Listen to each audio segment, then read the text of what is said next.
رسول اللہ صلی اللہ علیہ وآلہ وسلم کے بعد کس شخصیت کو معتبر مان لینا چاہیے یا کسی کو بھی مان لینا چاہیے، اور آپ کی فالوئنگ میں رسول اللہ صلی اللہ علیہ وآلہ وسلم کے بعد اولین کون ہے؟ دیکھیں، آپ ایک بات سمجھیں، وہ ایک شعر کہا گیا تھا، ہم مرتبہ ہے یاران نبی، کوئی فرق نہیں ان چاروں میں۔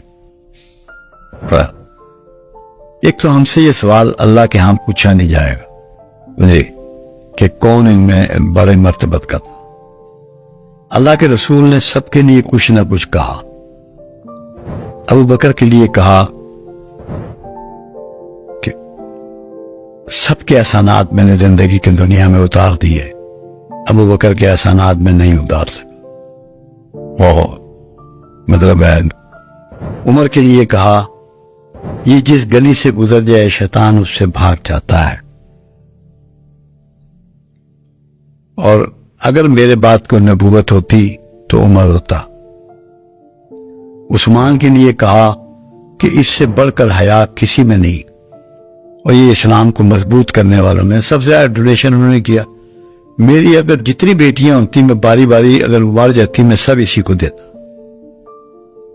علی کے لیے کہا کہ اللہ رسول اس سے محبت رکھتے ہیں۔ جس طرح خلافت ملی یہ ایسے اللہ کے ہاں سے معاملہ ہوگا، کسی اہلیت یا کم اہلیت کی وجہ سے نہیں ہوا۔ جی یہ اللہ کے پروگرام کا حصہ تھا۔ ایک مرتبہ آپ احد پہ تشریف فرما تھے، اور ابو بکر بھی تھے اور عثمان بھی تھے اور عمر بھی تھے۔ وہاں آپ نے فرمایا کہ آج اب احد پر موجود ہے ایک پیغمبر، ایک صدیق، ایک شہید، عمر کو شہید کیا گیا نا، اور ایک عثمان کے لیے کوئی لفظ مجھے اس وقت یاد نہیں آ رہا۔ تو یہ اس میں ہم تفریق نہیں کر سکتے کیونکہ ہمارے پاس کوئی اتھارٹی نہیں ہے۔ ٹھیک ہے، جن کو جو اللہ نے دینا تھا، جو رتبہ دینا تھا، جو مرتبت دینی تھی، جس لیول کا کام تھا اسی لیول کا سٹیج کے مطابق ان کو اللہ نے پٹ کیا۔ یہ ہمارا کسی کا قصور لیکن میرا سوال یہ تھا بابا جی کہ کیا ہمارے لیے بھی یہی ترتیب لازم ہے کہ ہم اس کو فالو جو ہو گزری آپ کیا کر سکتے ہیں؟ نہیں، اگر آپ فرض کریں کہ مجھے جا کے ایک بالکل نیچے سے مجھے حضرت اویس کرنی اچھے لگتے ہیں رسول اللہ صلی اللہ علیہ وسلم کے، اور میرا دل کرتا ہے میں ان کی ٹیچنگز کو فالو کروں، is it possible for me to do? دیکھیں، ایک بات آپ سمجھیں، قرآن نے سوائے رسول اللہ کی پیروی کے کسی پیروی کا حکم نہیں دیا۔ ٹھیک ہے، اگر اس کے علاوہ کسی کی پیروی علاوہ ہوتی تو قرآن اس کو مینشن کرتا۔ آپ لو جس سے مرضی کریں، عزت جس کی مرضی کریں، محبت جس سے مرضی کریں، پیروی آپ کو رسول اللہ صلی اللہ علیہ وسلم کی کرنی ہے اور کسی کی نہیں کر رہی۔ کیوں؟ کامل و اکمل ذات صرف کملی والے کی ہے۔ اللہ نے قرآن میں کہا کہ محمد صلی اللہ علیہ وسلم اپنی خواہش نفس سے تم سے کوئی بات نہیں کرتے، جو ہم انہیں کہتے ہیں وہ تم تک پہنچا دیتے ہیں۔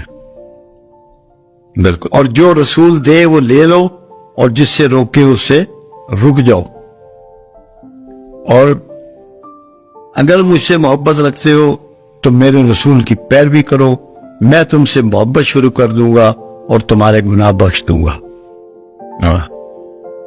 جتنے فقیر ہیں، جتنے ولی ہیں، جتنے انعام یافتہ ہیں، بنیادی طور پہ رسول اللہ کے طریقے پر ہی چلتے ہیں۔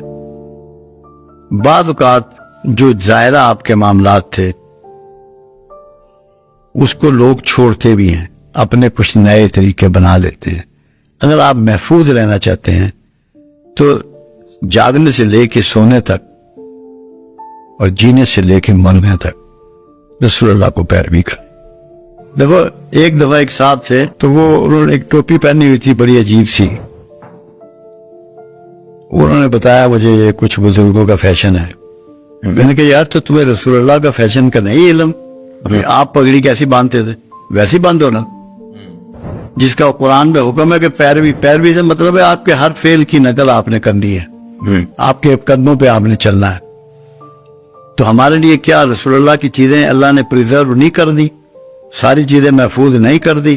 کھانا پینا، سونا، کروٹ لینا، حاجت روائی کرنا، ملنا جلنا، جنگ کرنا، فیصلے کرنا، ہر چیز ہے پوری اللہ نے جیسے قرآن کو حفاظت فرمائی ہے، ایسے رسول اللہ صلی اللہ علیہ وسلم کی زندگی کے تمام چیزوں کی حفاظت. جب ہمیں پاس ریکارڈ اویلیبل ہے ہمیں ادھر ہی جانا چاہیے. بالکل ٹھیک اور ہے. کوئی اللہ کا بندہ آپ کا برا نہیں ماننے گا.